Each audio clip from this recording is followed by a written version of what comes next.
Tour of where? The Chinese theatre. We're actually going. Movie rides. We're actually going in. Do you know who's walked through all these doors? Walter Elias Disney has walked through this door. So has Tom Hanks. So has Dick Van Dyke. Mary Poppins. Look at it. It's like a cinema. It is the cinema. Which seems like a sensible place, with a gentleman named Sid Grauman. You may or may not have noticed outside on the concrete slabs on the floor, it often says to Sid. Sid Grauman was not Chinese. He was born in Indianapolis. He spent quite a bit of time moving around the country with his family. It was, I guess, like a circus, vaudeville type thing he was part of. Now, Sid Grauman settled in San Francisco, and that's where he started building movie theaters. He built several movie theaters in San Francisco that were destroyed in the Great Earthquake of 1906. So at that point, Sid decided to move up to Los Angeles, which was fast becoming the movie capital of the world, and he thought to himself, you know what, I'll continue building movie theaters out there. He did. He built 4. First 2 were in downtown, $1 million movie theater and the Metropolitan. Then, though, guys, just down the street there, he opened up the Egyptian Theatre. And it was in 1922 at Sid Grauman's Egyptian Theatre that the world had its very first movie premiere. For a movie called Robin Hood, and it starred Douglas Fairbanks. So that was the very first time they laid out a red carpet, had the lights in the sky, the stars in attendance. So yeah, after the success of that event, Sid came up with the idea for this place. This, in fact, was the biggest, the grandest out of all the ones that he built. And still to this day, that's what happens here. All the major Hollywood movie premieres tend to take place here at the theatre. Just a few weeks ago, we had Guy Ritchie. He was here for the world premiere of King Arthur, The Legend of the Sword. Charlie Hunnam was here, and also Marilyn Monroe, who's not in the film, but just here for the premiere. But I'll tell you a little bit more about the special events as we go along. Sid wanted this building to feel like it was outdoors, like a garden. So if you look up there to the ceiling, you'll notice it's been hand-painted with an open sky, Chinese style. And then all of the artwork on the lobby area walls, that was all hand-painted by the one man. Actually a man that some of you may know. His name was Ki Lu. How many of you guys ever saw a TV show? It was on like the 1970s, the 1980s called Kung Fu, David Carradine. So he played the old blind monk in that show, coined the phrase grasshopper. He also famously appeared in Gremlins about the little monsters. He played the old antique shop owner at the beginning of the movie.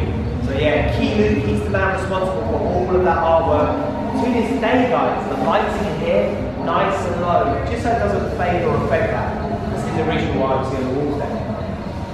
Now, I'm sure you all noticed we do have costumes on display. We'll start with this one here, which really should be no introduction. Worn back in 1939 by a 16-year-old Judy Garland, which she played Dorothy Gale in The Wizard of Oz. They actually wanted a younger actress for this part. They wanted Shirley Temple, who was 9 or 10 at the time. The character of Dorothy in the stories by Frank L. Baum, she's a little bit younger. Also in the stories, the slippers aren't ruby slippers, they're silver slippers. They made them ruby slippers especially for the movie, so that when they appeared on screen they really popped in the viewer's eyes. On the 15th of August 1939, they decorated half of the forecourt to look like a Kansas farmyard, the other half over there to look like the land was. Instead of a red carpet, they rolled out a yellow and road carpet, and the Munchkins were dressed up in costume walking around greeting people. Judy Garland watched The Wizard of Oz inside that room for the very first time. And just over this way,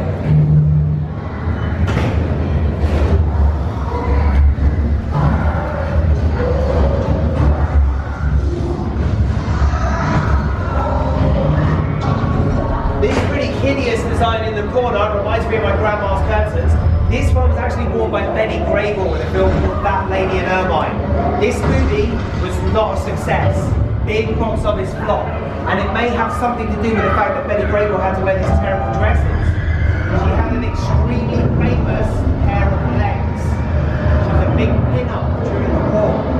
In fact, in 1943, when Betty Grable did a hand of theatre, US Marines picked her up and they lowered her into the wet cement just so she could leave her leg imprint in the ground. Her legs were the first body part to be insured by a movie star.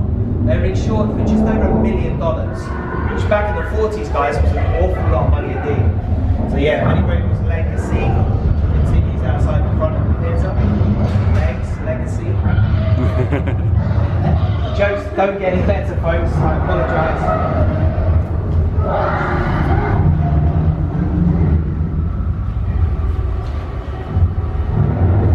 These two are from the same costume designer, a gentleman named Jean-Louis. He designed this one here for Julie Andrews wearing a thoroughly modern Millie. That's back in 1967. A few years earlier, he worked on a movie called Gilda with Rita Hayworth. Rita Hayworth had literally just given birth and the little baby bump was still present.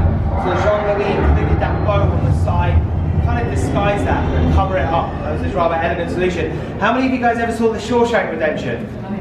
Wonderful movie. There's a scene in The Shawshank Redemption where all the prison inmates are inside the prison cinema watching Gilda. Rita Hayworth comes on screen, she kind of flips her hair back, they all go crazy. A little bit later on in the movie, Tim Robbins gets a poster for his prison cell wall and it's Rita Hayworth in this dress. Shawshank Redemption was based on a short story by Stephen King, which was entitled Rita Hayworth and the Shawshank Redemption. So she featured very prominently in the story. And guys, just around the side here, follow me. It's good. What they're watching in there? The Mummy? This is brilliant, guys. So when we first opened up this theatre back in 1927, there were actually over 2,000 seats inside the room. The seats used to come all the way as far back as this wall here. We never had a concession stand inside. You got your popcorn and soda outside before you came in. Also, the projector booth used to be right here in the centre of the lobby. Over the years, the capacity has changed quite a lot. We're now the world's largest Imax auditorium. Just under 1,000 seats inside that room, 932. That qualifies us as being the world's largest IMAX auditorium space-wise. It's the 5th largest IMAX screen in the world, currently. World's largest IMAX screen at the moment is in Victoria, Melbourne, Australia. Okay? We are a regular movie theatre, as you can hear. We're open every day of the week throughout the year. The only time we're really going to be closed, private events like premieres and the day of the Oscars. All of Hollywood will be on lockdown come Oscar Sunday. The Oscars took place here 3 times. 1944, 1945, 1946. In fact, 1944, Casablanca won its Best Picture award inside this room. Oscars have jumped around a lot of different venues, okay? The very first one was 1929 across the street at the Roosevelt Hotel. They moved down to the Pantages Theatre, they're in different venues downtown. They're currently held next door at the Dolby Theatre. And they seat about 3,000 people, so it's much bigger capacity-wise. The movie is just literally finishing, okay? So we're going to let it play out, then we're going to go inside when all the lights come up. In the meantime, I'll show you a few more of these costumes. This one here, I think out of all the ladies' ones, if I was going to wear one of them, this would be here. I'd like to think I'd look rather stunning in it. Worn by Marilyn Monroe, 1953, for the movie Gentlemen Prefer Blondes. Now you're probably looking at this costume thinking, how on earth did Marilyn fit into the dress? Marilyn had a lot more about the hips and the bust, okay? She wasn't as tiny as the mannequin suggests she is. The costume itself is elasticated, okay, particularly around the waistline. And that's the case with all of the costumes we have on display. The mannequins don't represent the body shape of the actor, okay? This costume was banned from the film. They shot a sequence of Marilyn wearing this dress before the movie Gentlemen Prefer Blondes, and they had to show a rough cut of the movie to censors before they could release it. Censors saw Marilyn in this dress and they said absolutely not. They demanded it be cut out of the movie. In 1953, that plunging neckline, they hadn't really seen anything quite like that before. A bit too risque. Marilyn wanted to make sure she was photographed in it though, so she wore it to the entire promotional campaign. Designed by a really good friend of ours, a guy named William Trevelier. He designed costumes for Some Like It Hot, the 7-year-itch, the Misfits, as well as clothes that she used to wear in her day-to-day life as well. Guys, a question for you all. How many movies do you think James Dean made? Anyone? 53. Anyone? 53. He said 2. 53 and 2. It's a big difference there, right there. James Dean made 3 movies, okay? He made Rebel Without a Cause, East of Eden. The last one was Giant.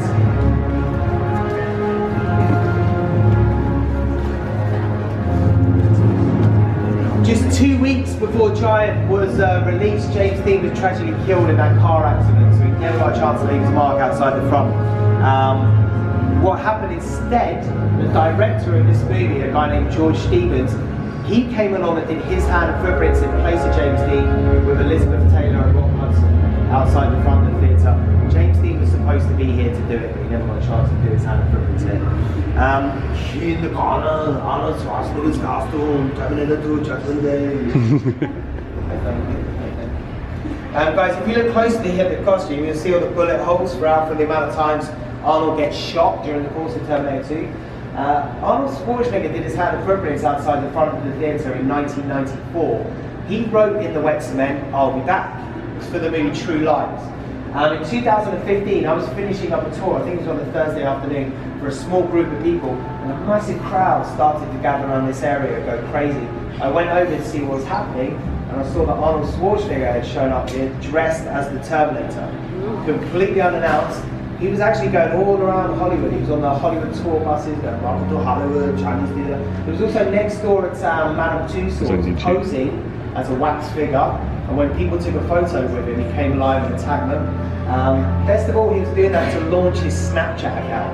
So he's walking around filming himself with a selfie stick. It was a weird sight. You never know what you might see out there on Hollywood Boulevard. Keep your eyes peeled at all times. Just Saturday afternoon, Tom Cruise and the rest of the cast of The Mummy, Russell Crowe, they all showed up next door at the Hollywood Highland complex to promote that film. In the corner here, you've got Marlene Dietrich, her costume from Shanghai Express. And then that costume there in the corner, guys, was worn by Grace Kelly when she attended a screening of To Catch a Thief. The lady who designed this costume, her name was Helen Rose. She added on all these glass beads intentionally so that when Grace Kelly walked down the red carpet, she appeared to be shimmering, sparkling until the paparazzi took her photo. Yeah, stunning design right there. 10 Commandments in the corner from the Charlton Heston classic of the same name, I should say. Well, the 10 Commandments, that would be impressive. And some Star Wars stuff. Guys, the first Star Wars movie, when it opened up here in 1977, it played for over a year to mostly sold out audiences. The man who created Star Wars was, of course, George Lucas. George Lucas was really smart. When he signed his first deal with 20th Century Fox back in 1976, he made sure as part of the directorial deal, he kept all of the merchandising rights for the Star Wars films. 20th Century Fox did not think Star Wars was going to be successful. They let him have the merchandising rights. It made him a multi-billionaire. He only sold Star Wars to Disney recently for $4 billion. And Disney have already tripled that investment back with the first 2 movies they released. They got movies planned, I think, for the next 20 years. So Star Wars is back in a massive way. George Lucas has pretty much retired from making movies. He did just get planning permission to open up a museum in Los Angeles. That's what he's working on at the moment. Now, gentlemen amongst us, do not panic, gents. Do not go down to the ladies' restroom. I promise you, you should feel very honoured though, because not a lot of guys get to see this area. So just follow me down this way.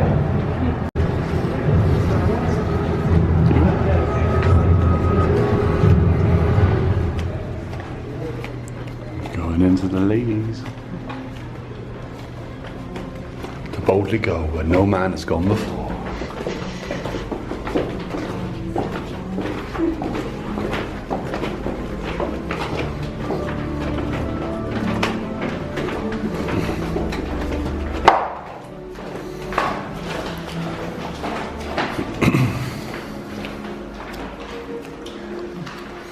We know how you ladies love your mirrors.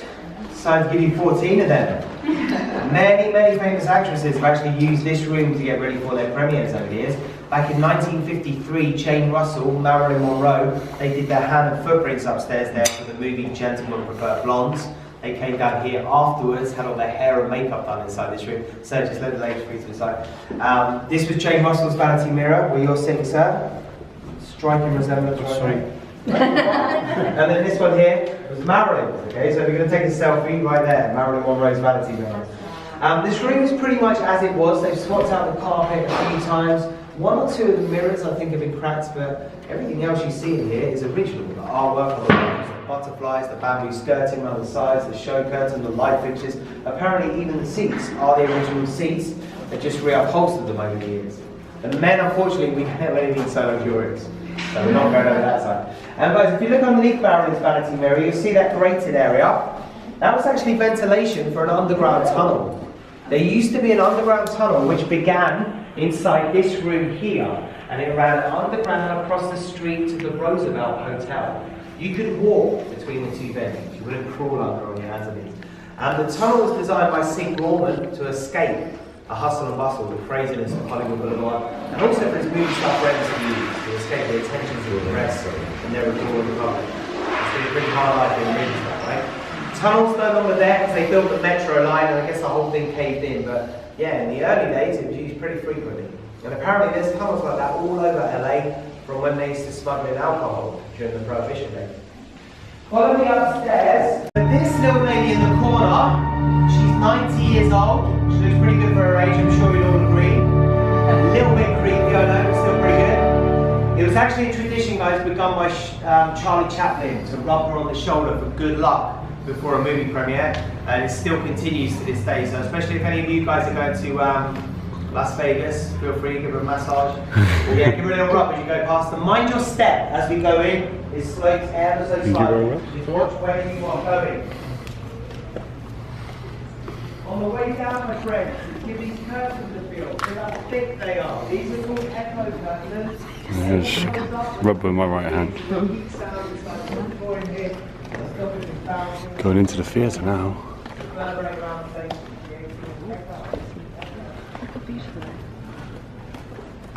Hope you can see this, guys. That's brilliant. Look at how high it is up there.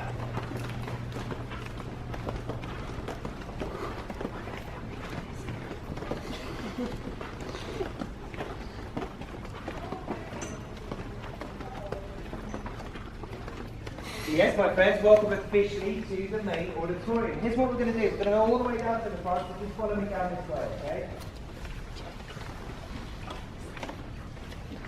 Look at the ceiling.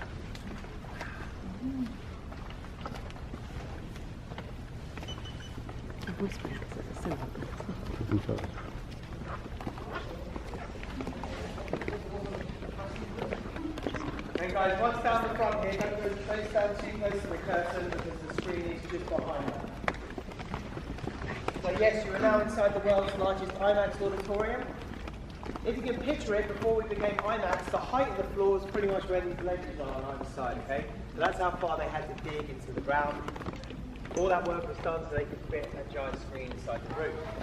The curtain, guys, is a replica of the original curtain. What they did was they took photographs of the original curtain, they scanned them into a computer, and it took them 2.5 years to replicate this one. They then added on that extra material so it fit across the IMAX screen. We are the only IMAX theatre in the world that actually has a curtain before and after the movie. It's kind of a cool, unique selling point. We are showing Alien Covenant inside. We're not only playing it on the 5th largest IMAX screen in the world, we actually show our movies here with a laser projector. We were the first IMAX movie theatre in the world to have this technology, and I think only 4 or 5 other IMAX movie theatres have it. The image on screen is crystal clear, the colours are extra vibrant. IMAX with laser is designed to make you feel like you're inside the movie even more. In fact, when we show 3D movies here, the 3D glasses are worth $60 each.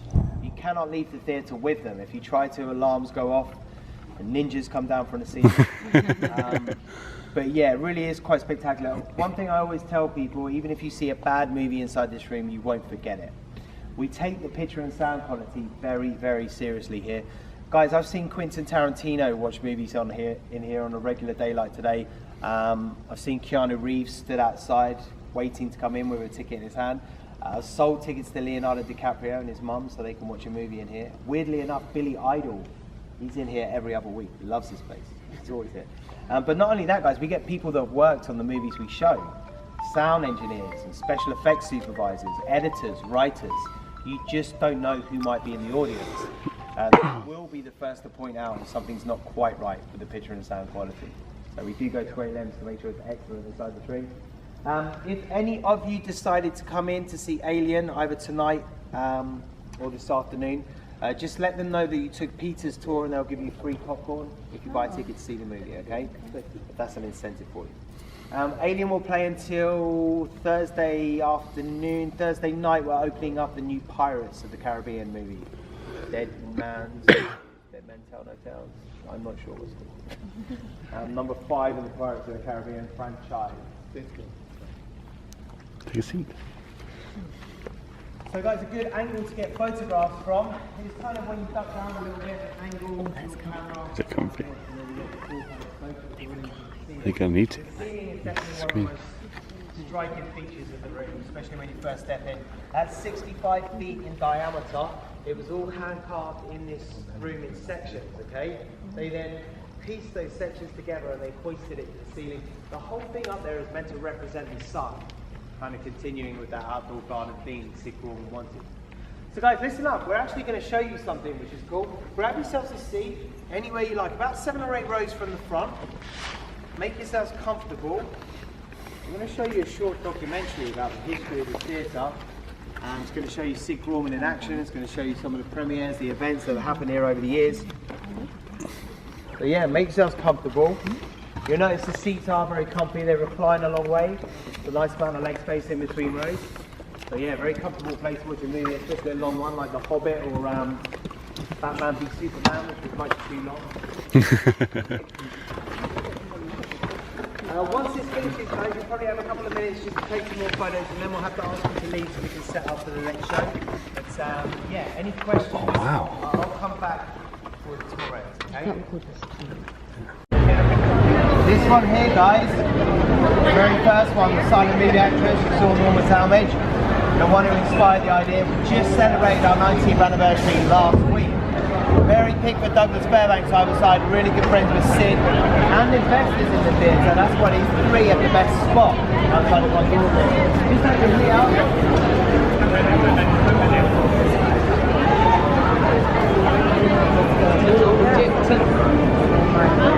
Yeah.